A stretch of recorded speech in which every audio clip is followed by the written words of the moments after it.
Divya ma'am. Good evening, Sneha ma'am. I'm Lolita and I'll be advocate 2 and Shrishti will be advocate 1. Can we start? Hope. Good evening, Nafiz. Welcome to the client counseling session. I'm Lolita and this is my co-counsel Shrishti.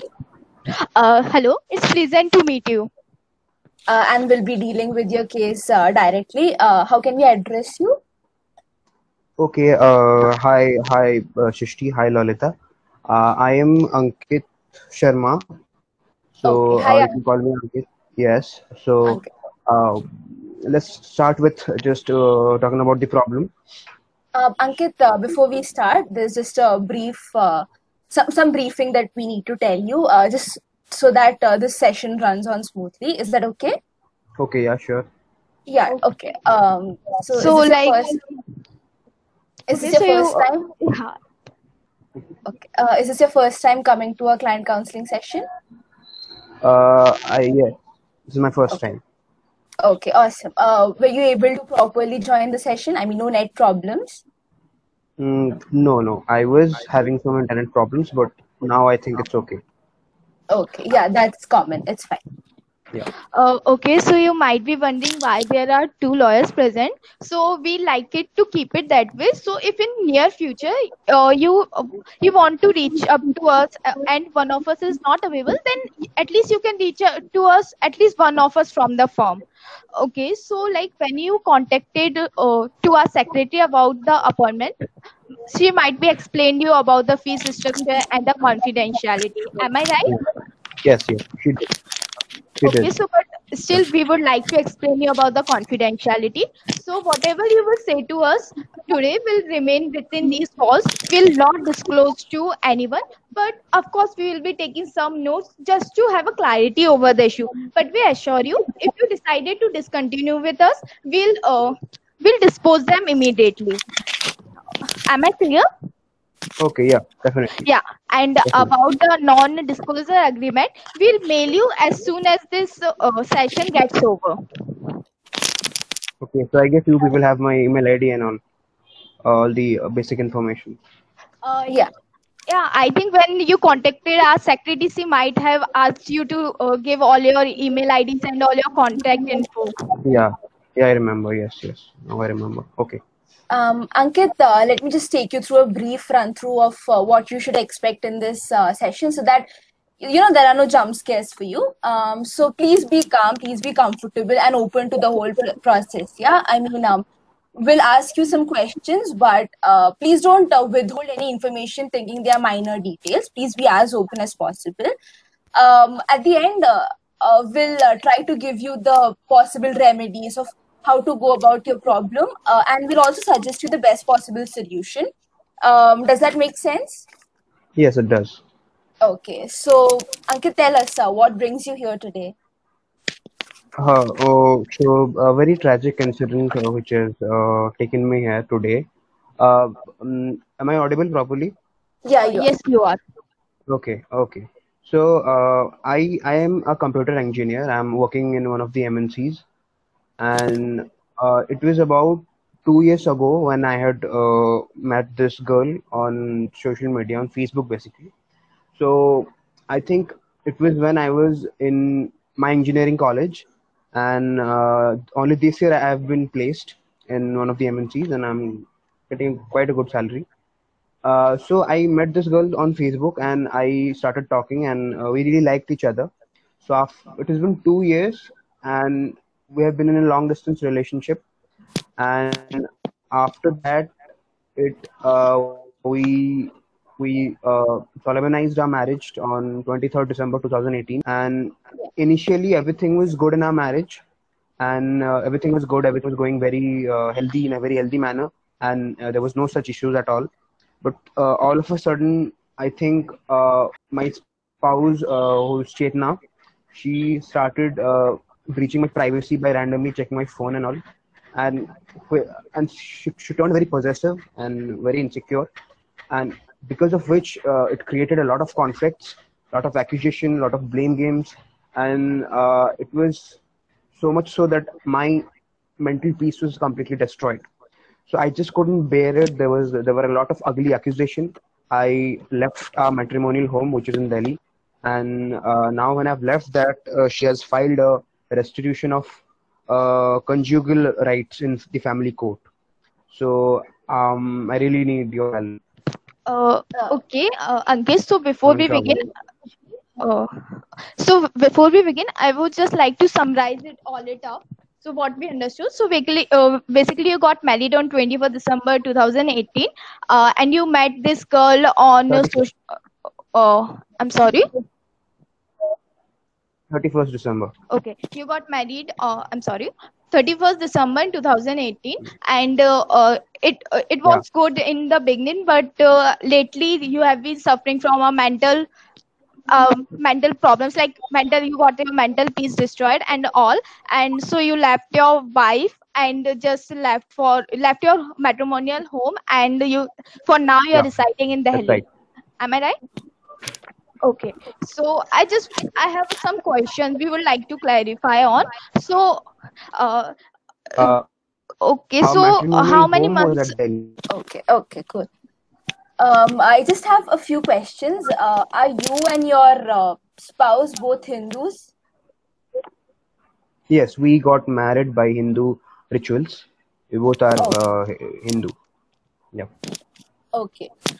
So, what do you plan about your future with this girl? Like, would you like to go ahead with your marriage, or would you like to take some time off, or like, what do you want? Do you want to not work, try to work it out with her?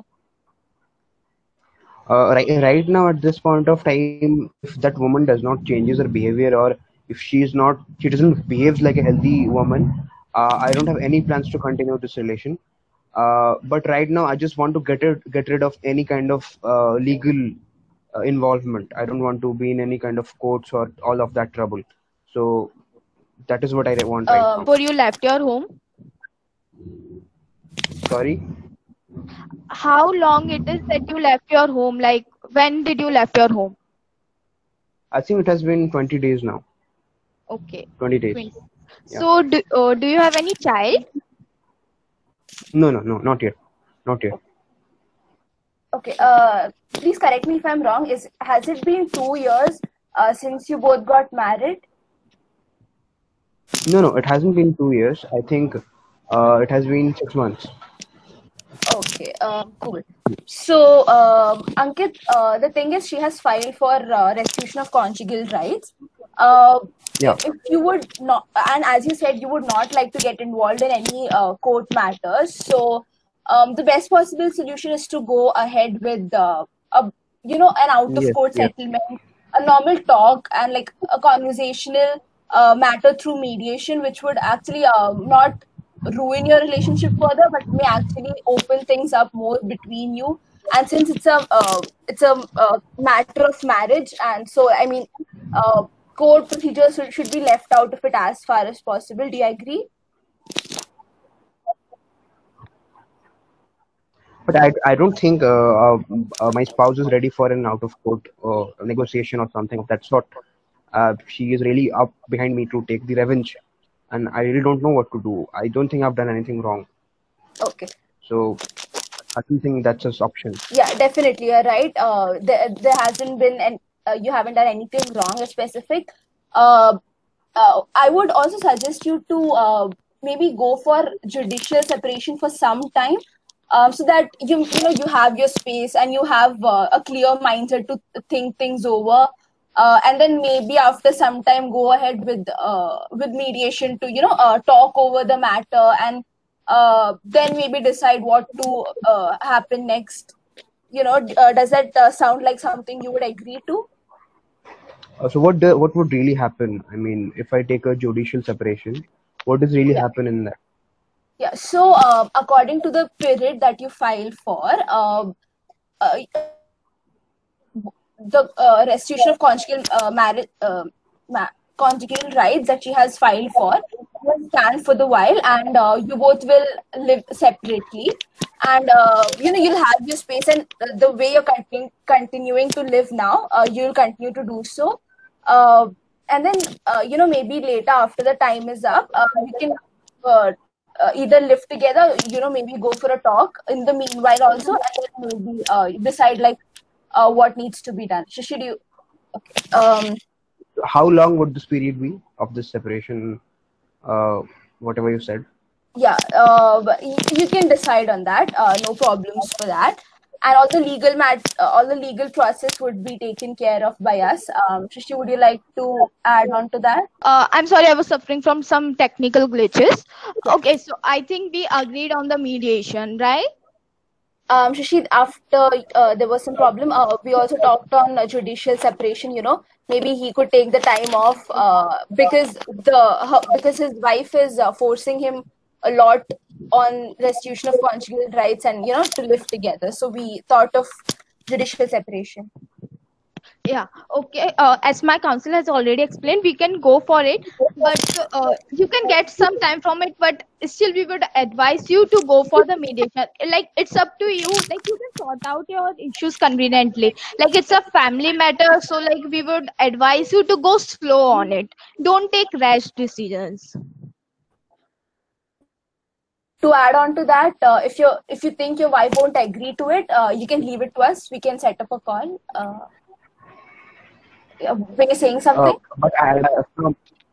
Okay, so my last question is, according to your experience as lawyers, as legal counselors, what generally happens? What is the general outcome of this judicial separation?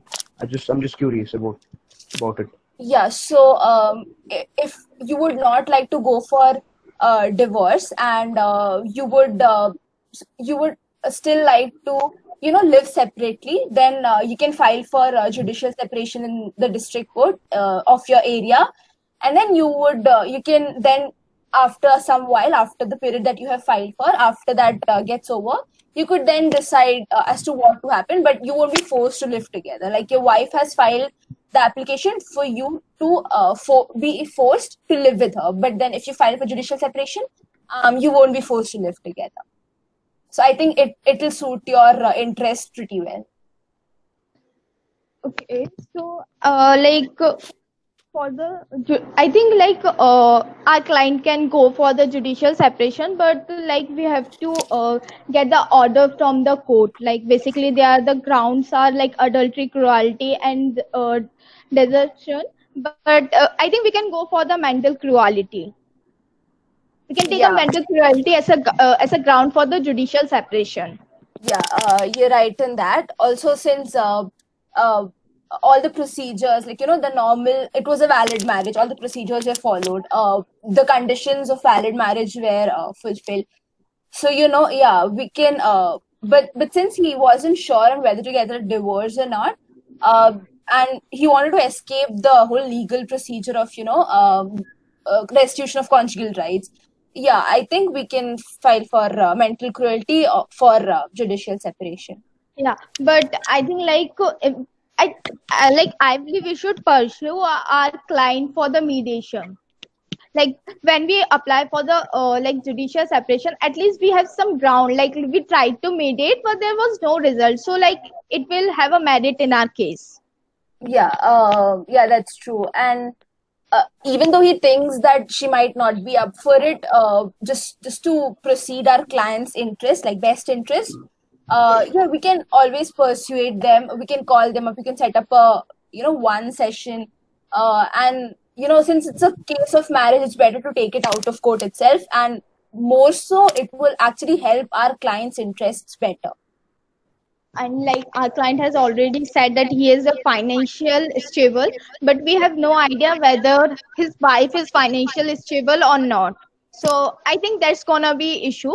So I think for the next session, we should ask the client to bring all the necessity documents, like his marriage certificate, his wedding card, and all. But also with the income certificate of his wife. Like, if she is a financial stable, then we can judicial separation will go just on front. But if she is not financial stable, then the husband that is our client has to look after her wife too.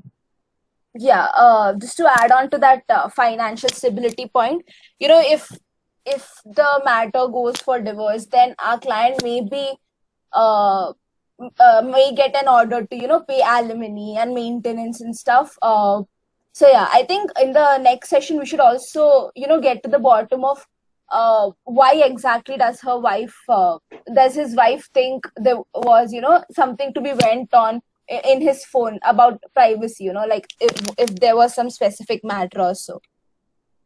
Yeah, so like I think for the next session we should keep the financial stability of both husband and wife to the view. It will help, as he has already told. For now, he don't want any legal metrics to be involved. But if the things did not improve even after the judicial separation and the things gone to the bottom of the divorce, then I believe we should be ready from the starting. Yeah, you're right on that. Plus, they have already been married for about 6 months, so divorce is not on the table right now. Yeah. It needs to be 1 year before they file for divorce. I think our time's up. Yeah. Now we request the judges to unmute themselves and make themselves visible for the question answer round. So the judges are open to ask the participants questions. Hi. I would like to start my question with Lolita. Yeah. Yeah. Hi, Yes, Lolita. ma'am. Yeah. Hi, ma'am. So could you tell me, the opposite party has filed a petition for restitution of conjugal rights. So could you tell me what would be your defense to a restitution petition? Ma'am, we could give reasons in the court through the petition as an answer to the petition itself as to why this petition shouldn't stand. What would be the reasons? Like what do you mean by reasons? Can you explain the term reasons? Yes, ma'am. So one of our main reasons would be mental cruelty that has been caused to our client because of unnecessary breach of privacy. Yeah. Okay. Can you tell me what do you mean by the term reasonable excuse? Ma'am, reasonable excuse means the grounds that a person of the right mental capacity in the society would think is okay to be admitted and to be taken into consideration while looking at a particular matter. For instance, in this case, reasonable excuse could be a client telling that there was unnecessary breach of privacy and going through the phone and stuff. Yeah. Okay. So just for hypothetically, I'm your client, okay, and tomorrow is my date fixed for my case, and I have to file a petition. But because of any unforeseen circumstances, I'm not able to appear in court. So can you, as an advocate, file the petition on my behalf without my signatures? Yes, ma'am. For that, since your presence is not there, the lawyer would have to write a letter stating the reasons for the absence and to seek pardon from the court for the same. But yeah, a signature of the client is very necessary on the petition itself, like the legal documents. But if the client has reasonable excuse to not be present on that day, especially based on health of himself or his close family members, then yeah, the lawyer can go ahead with filing the petition. And which official document gives you this authority? Can you tell me to file it on behalf of your client? I'm not sure about that. Sorry. Okay. Can you tell me what all does a plaintiff need to prove for an action of defamation under the torts law? Yeah. So for the torts law, the elements would be that something was posted, something was published, and the published matter was defamatory in nature, and the published matter had implied that the particular information that was published was about the person itself, was about the petitioner himself. Like people get the notion that yeah, this information was about the particular person itself. Okay, thank you so much, ma'am. You can continue. Hi. Yes, Hi. Lalita. Hi. So first of all, congratulations on finishing your round successfully, both of you. Okay, Thank so Lalita, my question to you would be, what is the legal difference between judicial separation and divorce? Yes, ma'am. So, in case of judicial separation, your legal status of a single person or a married person won't change. You'll be married itself, but then you won't be forced to Right. live together for like as a duty of the marriage. And for divorce, your legal status will change to divorcee, and yeah, you can live separate, obviously. Okay. And is there any difference in the procedure before the court when you file for an application for judicial separation or divorce petition? Or the procedure that you go through is the same? No, ma'am, the legal documents are different, and The documents are fine, but the procedure, what would be the procedure? So, like you just ma'am, advise your client that you should go for judicial separation, right? And he was quite concerned about the time he would take or what all would he have to go through. So, if you had to advise him on the procedure, what would that be? Where will the difference be between divorce and judicial separation? yes, ma'am. So, in case for judicial separation, Mm-hmm. a petition needs to be filed in the court, and then the court will take decision considering whether the reasons given for them living separately is suitable or not, is reasonable or not, and whether the petition should be granted. In case of Mm-hmm. divorce, the opposite party will have a say in Mm-hmm. will have a say and will get a chance to reply or give justifications of its own as to why the divorce shouldn't stand. Okay. Okay, just one last question. Let's say if the couple has filed for an application for judicial separation, and then they decide to maybe live, together for 1 month in between, can they do that, or do they necessarily have to live separately? No, ma'am. After the filing for petition for judicial separation, and if it has been granted, they cannot live together. Okay. Yeah, and then if they do so, that will actually uh, temper their petition later if they want to file for divorce. Okay. Okay. Thank you for that.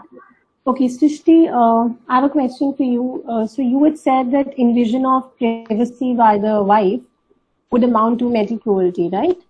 So on what basis would you say that? Okay, ma'am. So I induce mental cruelty, not just on the basis of the right to privacy and like breach of the privacy, but as a client told that he was his mental peace was destroyed. And Hi. Shrishti, you just said that if you would want to discontinue with us, please let us know. So can you tell me, suppose I'm your client and if I'm not finding that you are fulfilling my purpose, how do I change? How do I change my advocate? What is the procedure to hire another advocate? like if you decided to discontinue us, as I already told, the all the confidentiality we has taken into the account, we will dispose it off. And like if you already decided to not to discontinue with us, like you can just write us email or saying so that you want to change your like you want to change your advocate and all. Okay. Can you tell me what is a wakalatnama? Wakalatnama. Okay, so Do you know what is a wakalatnama? uh, I'm not sure, like the petitioner file, maybe I'm not sure, May I like intrude? power of attorney. Not exactly. Okay, go ahead. Go ahead. You can try. Yeah, you can intervene, Lolita. You can just come in and she wanted to put a point. Yes, ma'am. It's just that before a person hires a lawyer, yeah, he has to file a document saying he has given him the power of attorney, like she mentioned. So if you have to change it, then first you need to, according to the clause of the power of attorney, he has to remove that person from his position of lawyer and then sign the document again with another lawyer. Okay, thank you. Yeah, I'm sorry, my network just dropped. I think it's going away. Am I audible? Yeah, you are, ma'am. Okay. Yeah, so Srishti, your question was about cruelty, that you were saying that it's not just invasion of privacy that leads for you to constitute it as mental cruelty, but other factors as well, right? Yes, ma'am. So basically, as a client told us that she his wife put some serious allegation which Hmm. might cost him reputation, and we Hmm. think that that amounts to cruelty. Basically, if we say that she put some harsh allegation like dowry and like Hmm. our client was not open up to up for this, but if it might be the case for like dowry for the physical abuse, Hmm. then somewhere he might even lost his job, like he can just lose his job. But that's not the information you sought or he told you. So on what basis did you conclude? Because We continue. all that you could tell him was that because she is invading your privacy, that will constitute as cruelty. Yeah. So the additional factors that we're talking about now were never asked or told. uh, Yeah. So that's what my question is. How do you say it's mental cruelty? Does okay. privacy fall under any other right? Okay, it's a fundamental right to basically. Okay. Yeah, so I think if the fundamental right of this person is breached, obviously that somewhere amounts to the mental cruelty. Okay. All right. Great. Okay. Just for clarification, you would be advocating Srishti? uh, no ma'am, I was advocate one. Okay. Okay. Request the judges to give feedback. So, first of all, great efforts, both of you.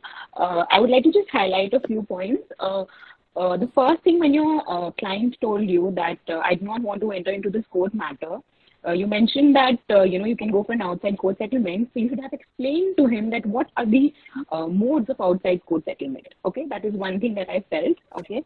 Secondly, I felt that there was not very clear, conversation about the facts. Like he just said 2-3 things, and somewhere you derive the conclusions from that. Okay. Thirdly, you cannot use the word "you may go for judicial separation." Okay, like this is one of the options. Okay, and Lalita, when he said that, okay, my wife will never go for an outside court settlement, so you could have told him that that is for the court to decide. That is, we are going to, on our behalf, we are going to file a petition for an outside court settlement. We can go for mediation, but that is for the court to decide. Okay, so these are the things that I felt. Other which ways, it was great. Thank you. Okay. So, first of all, according to me, see, whenever you're dealing with a matter like divorce, right? So, and a client is coming to you, that they are coming with a lot of emotional burden. Okay. So, first and foremost, I think there should be at least a minute or two to console the client and to let him know that he can ease out. Right. So, basically, there was no window for him to feel comfortable enough to, give out those details to you guys. Right. For Srishti, whenever you're talking to the client, so I understand that you are aggressive when you're telling the client and you're excited to tell them what the provisions are, but you've got to speak a little slowly. Okay, it's very fast, so sometimes that creates a impact on the mind of the client. Okay, which would also not help him basically open up about the facts. All right. And third thing would be, so I felt towards the end, most of your conversation was within, yourselves, right? Is Srishti there? Because I can't see her. Oh yes ma'am, I'm here. Okay. So most of your conversations were between you guys. So I felt the client was feeling a little left out and not being told exactly, what is he to do.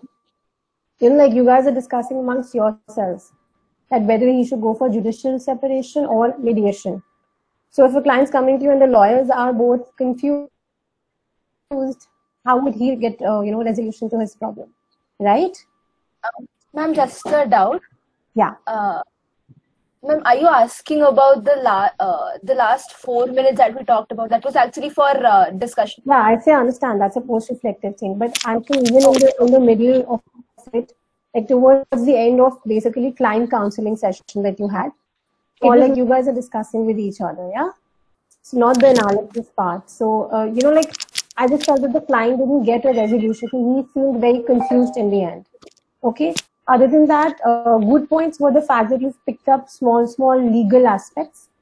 Like, how 6-month period is not enough for a divorce petition. So that is not on the table, right? Or what are the grounds on which you can actually approach the court. So all of those things were good points to even convey to the client. Yeah. Thank you, ma'am. Thank you, All ma'am. right.